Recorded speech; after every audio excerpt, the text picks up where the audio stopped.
Hi friends, how are you today? Welcome back. My name is Lisbeth, and for those of you who are new, I am not a makeup artist, but I do enjoy doing my makeup and playing with makeup, and I like to tell stories, so this is what I do. I do my makeup while I sit and I tell a story.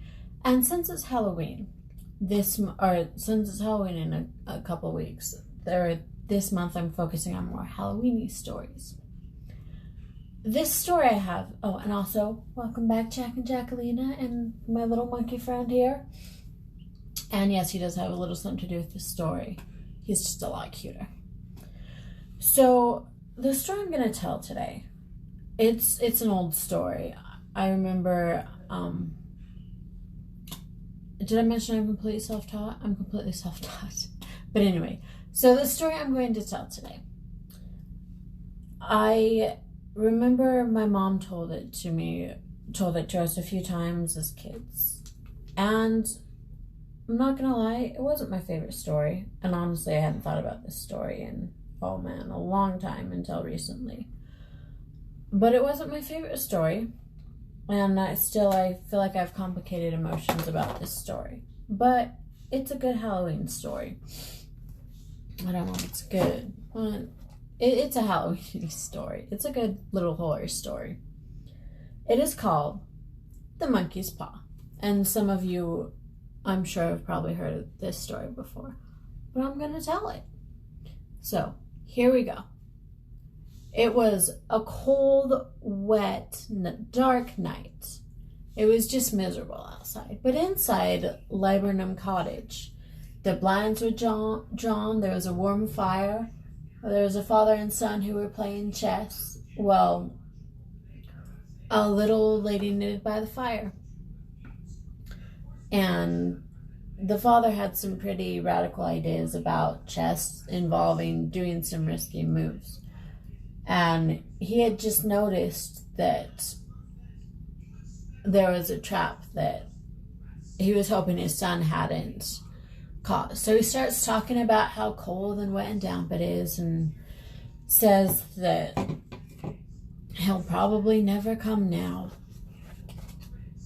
And the son agrees with him, the father mentions how bad the wind is and how their visitor will probably never come now. And the son says that he's listening, and then he says check, and the father keeps going about the weather, and then he's like mate, and the dad starts bawling about the weather a little more, and his wife's like, never mind dear, I'm sure you'll win next time. And he just kind of gives a guilty grin because they saw right through him.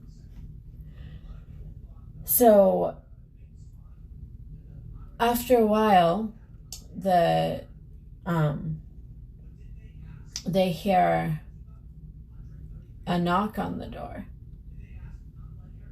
Or the gate bangs loudly, and they hear heavy footsteps coming towards the door. What am I looking for? That's what I'm looking for. And so father gets up, goes to the door, and they hear him talking to the visitor, and then he brings the visitor back with him. And he introduces him. This is Sergeant Major Morris. And so they all start talking, and they're sitting down to supper and having some drinks, and Sergeant Major Morris is talking about his time in India, talking about his time in the army in India, all his travels. And the father's like, I would like to go to India one day. And Sergeant Major Morris says, nah. He's like, no, it's better to stay where you are.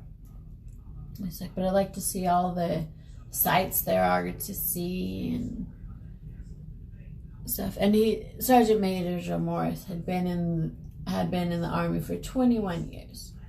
And all of a sudden, the father's like, what was that you were telling me about something about a monkey's paw that you started to tell me the other day? And Sergeant Major Morris is just like, don't worry about it. It's nothing. And he's like, no, really, what were you? And Mrs. White and Herbert, the son, are interested in what's going on now too. And they're like, what is this about a monkey's paw? And so Sergeant Major Morris just kind of reluctantly is like, well, it's nothing really. It's kind of a bit of magic, you might say. And he brings out, from his pocket, he brings out this old, shriveled, mummified monkey's paw. And it's really nothing to look at. But he, family's like, what is this? And the family's like, what is this? And so he starts telling the story, and he says it's a talisman. Not a talisman. It's just the monkey's paw. It had a spell put on it by an old faker. Stop.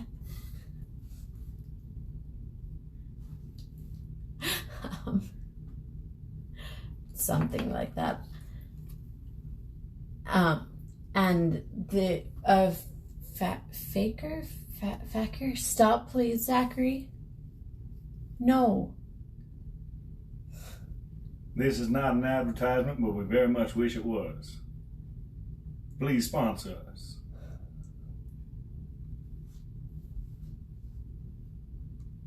I might need to edit that out. Anyways, so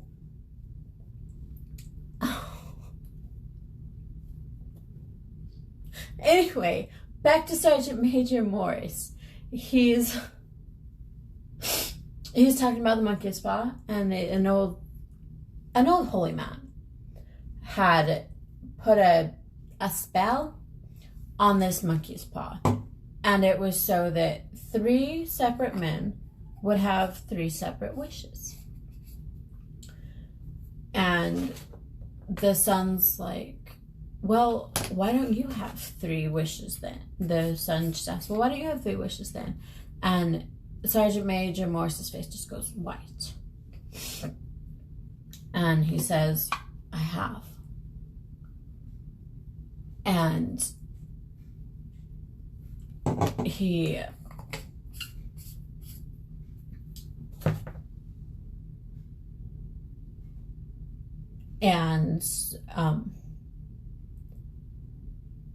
the boy or the son asks, well, has anybody else had their 3 wishes granted? And hold on, sorry, Sergeant Major Morris says, the man before me did. He's like, I don't know what his first 2 wishes were, but his 3rd one was for death. And that's how I got this paw. And so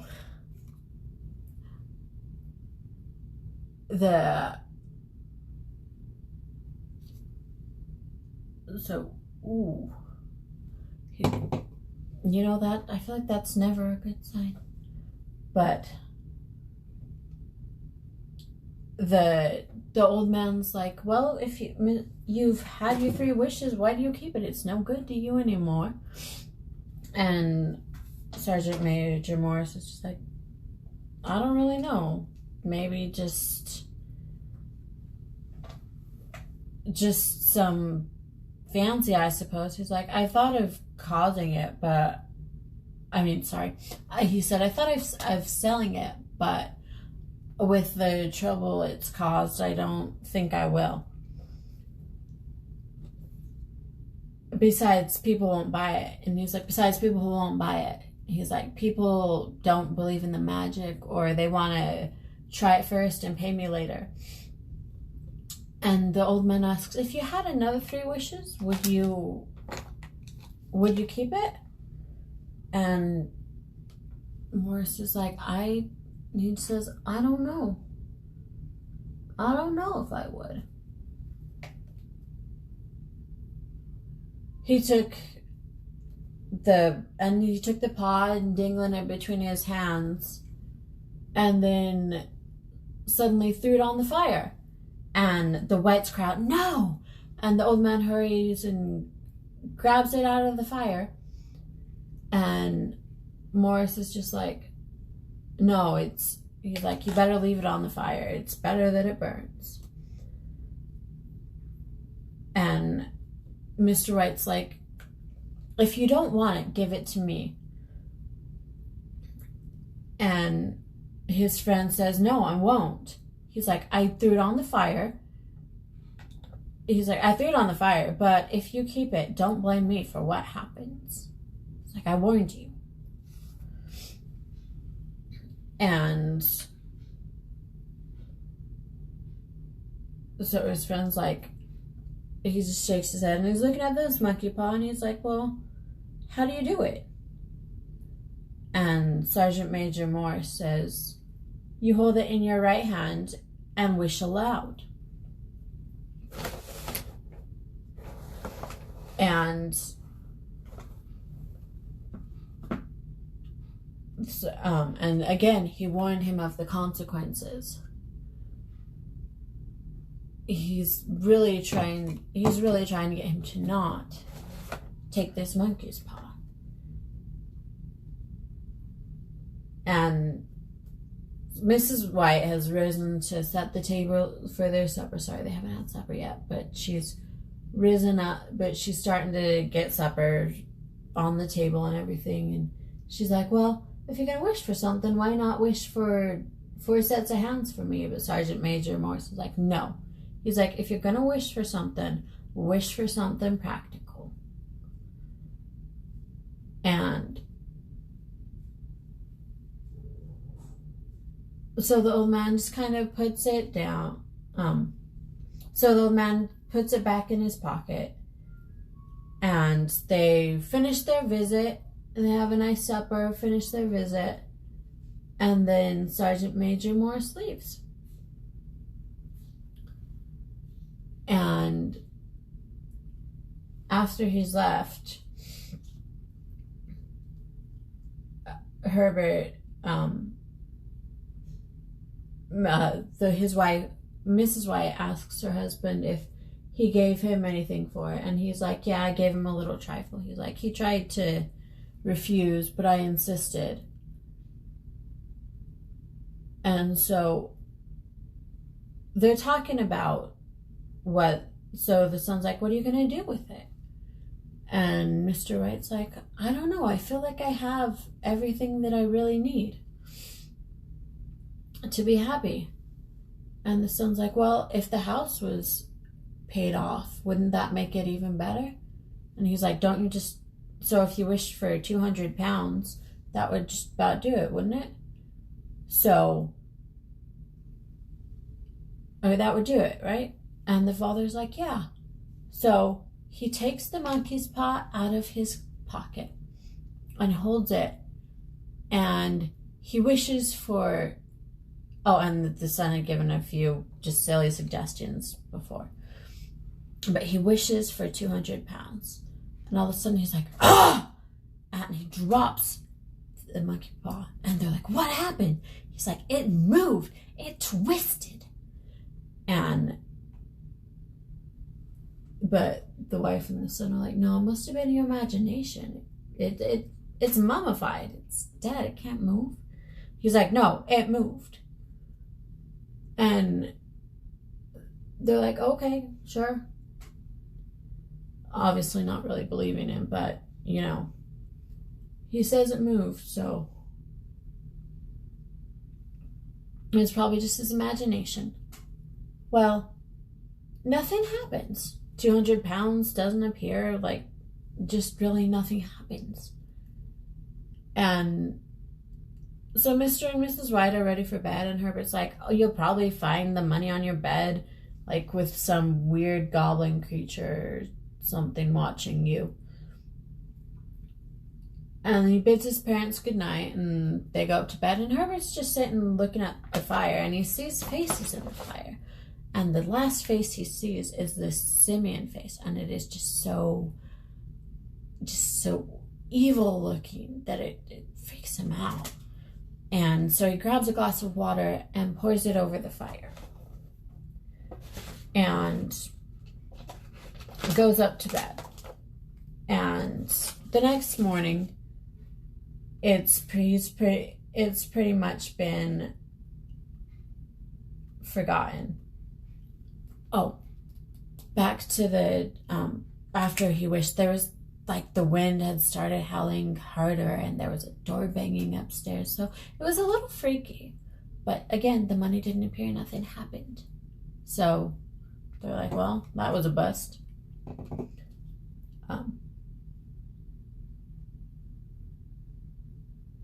So the next morning, Herbert comes down for breakfast, and he's just kind of laughing at his fears from the night before, because nothing happened, no money appeared. He probably was just imagining things. And so it comes down for breakfast, and the monkey paw is just kind of carelessly sitting on the sideboard. And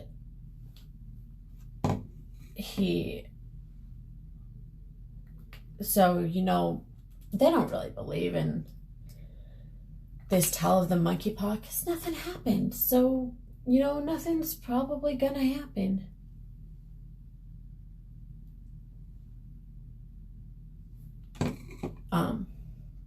And so they have breakfast, and Herbert goes off to work. Sorry.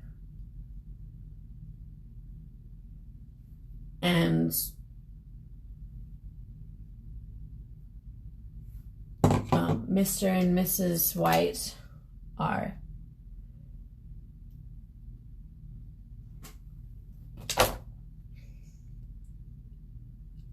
and then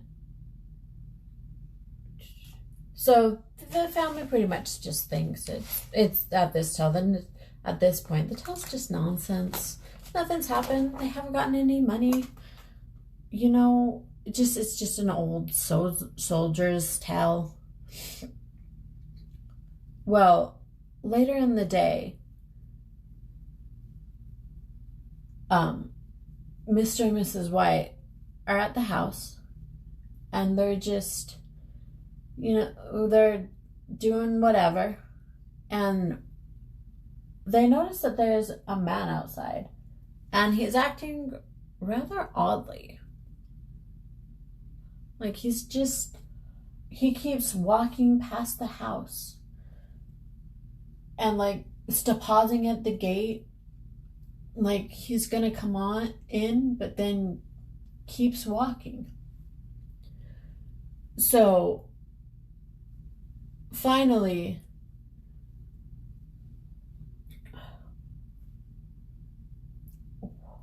sorry, hold on.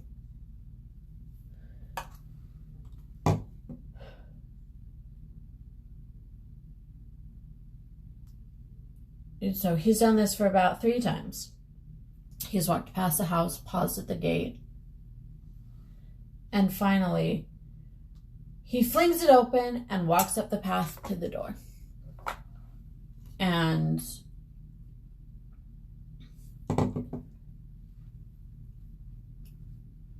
so Mrs. White goes to the door and brought the stranger into the room, and he seemed really ill at ease. And so they're like, what can we do for you? And he's like, I was asked to call. He's like, I'm from Ma and Megan's, and this is where Herbert works. And So Mrs. White is, of course, concerned. And she's like, what happened? Did something happen to Herbert? And Mr. White's like, no, there. It's all right. And he's like, don't jump to conclusions. And he looks at the guy and he's like, you haven't brought us bad news, have you?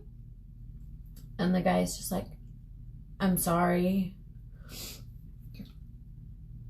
And the mother's just like, is he hurt?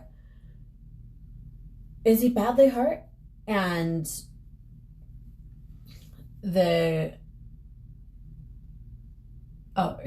mom's just like, is he hurt? And the visitor bows his head and he's like, badly hurt, but he's not in any pain. And at first, Mrs. White is just like, oh, thank goodness.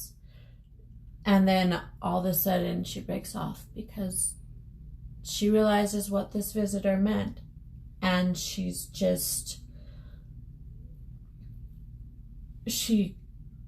caught her breath and just turns to her husband for a minute. And then he catches on to what's going on. And there was just a long silence. And finally the visitor says he was caught in the machinery. And Mrs. White just kind of repeats in a dazed fashion because, well, she's just found out her son has died. She's just like, caught in the machinery, yes. And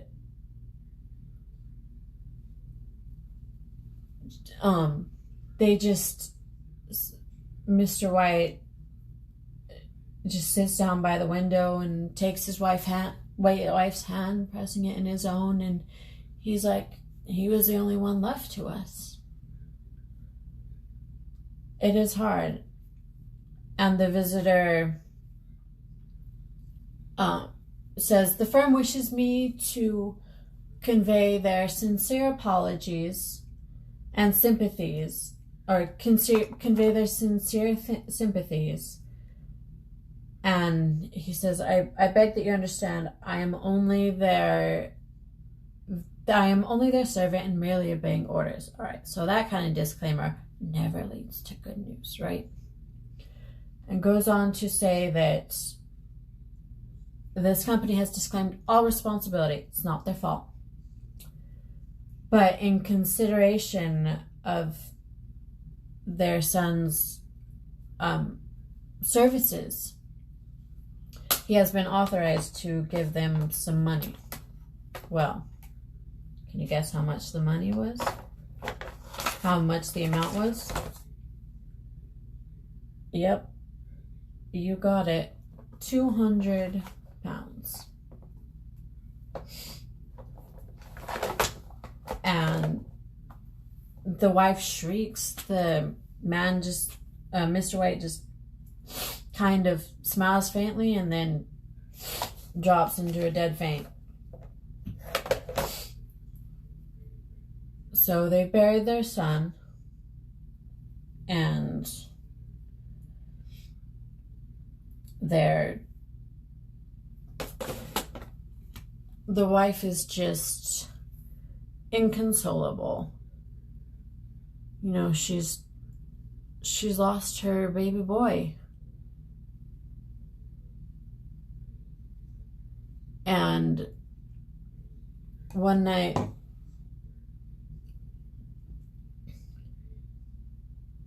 and it's such a heavy load for them to bear. They're really, really struggling with this, especially Mrs. White.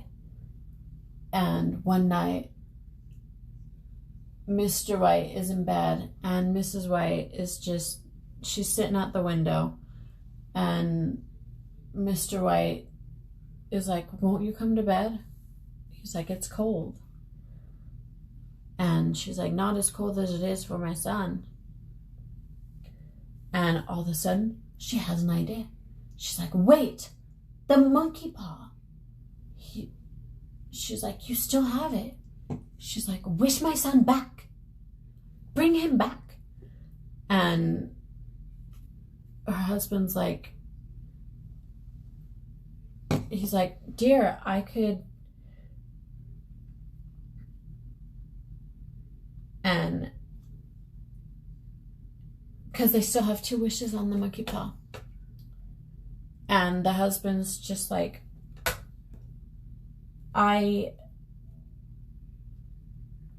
the husband's really reluctant to do this because he's like, wasn't the 1 wish enough?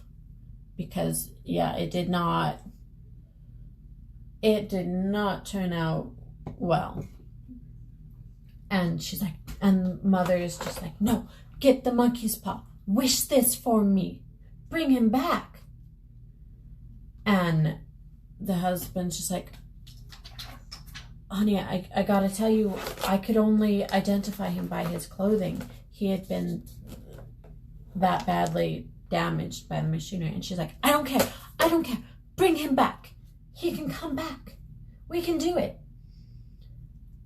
And he was just like, it's foolish and wicked. And she's like, no, wish. So finally he does it. He gives in and he wishes for his son to come back. And neither spoke for a little bit. And they're all just, and the monkey paw twisted in his hand again. And there was howling of wind, and the stair creaked, a mouse scuttered, the darkness was oppressive. And after lying for some time, screwing up his courage, the old man took a match and went downstairs for a candle. And at the foot of the stairs, the match went out. And as he paused to strike another match, he hears a quiet knock came at the door. And the matches fell from his hand and just spilled in the passage, and he's just standing motionless. And where are you? Sorry. So he's just standing there motionless. And he hears another quiet knock comes at the door. And the wife, and all of a sudden the old woman says, "What's that?" And the old man just says in shaking tone, he's like, it's a rat. It passed me on the stairs. And then the wife just sits up in bed, and as they hear a louder knock, and she's like, "It's Herbert!" And so she gets up out of bed, and her husband's like, "What are you gonna do?" And she says, "It's my boy, it's Herbert." And she's like, "I forgot it was 2 miles away. He had to walk." And she's just so excited to see her son. And so she gets dressed, and she hurries to the door, and Mr. White is just, he knows this is not going to be good. And he's just like, "Don't let it in." He's like, "For goodness sake, do not let it in." But Mrs. White is just, she has to see her son. She's like, let me go see my son. It's Herbert. And is just determined to go see her son. And Mr. White and there's more knocks. Just a flurry of knocks, and Mr. and Mrs. White has gone downstairs, and Mr. White hears the chain begin to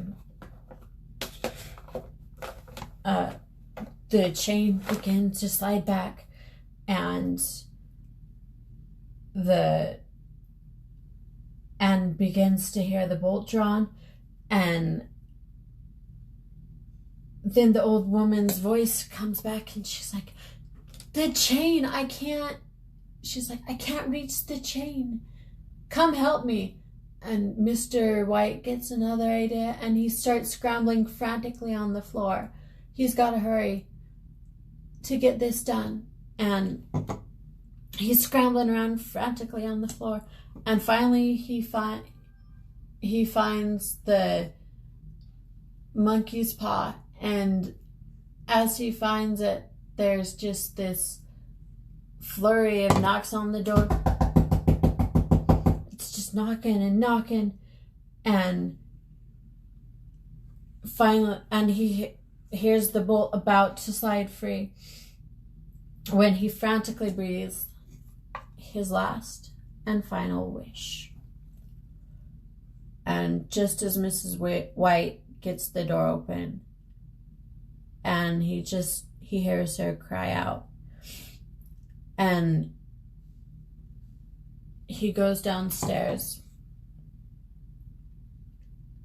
She hears her cry out, just a long cry of misery and disappointment. And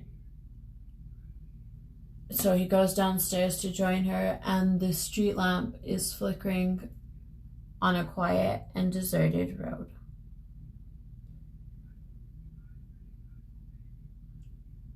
So the moral of this story, and this story actually for real does have a moral. Don't get mascara wand in your eye. That is the moral of the story. Ow. Anyway, the real moral of the story is be careful what you wish for, because you might just get it. And I feel like this is a horror, kind of Aladdin story, or Aladdin horror story a little bit, because I feel like in stories, whenever you have 3 wishes, it probably is not going to end up like you expected.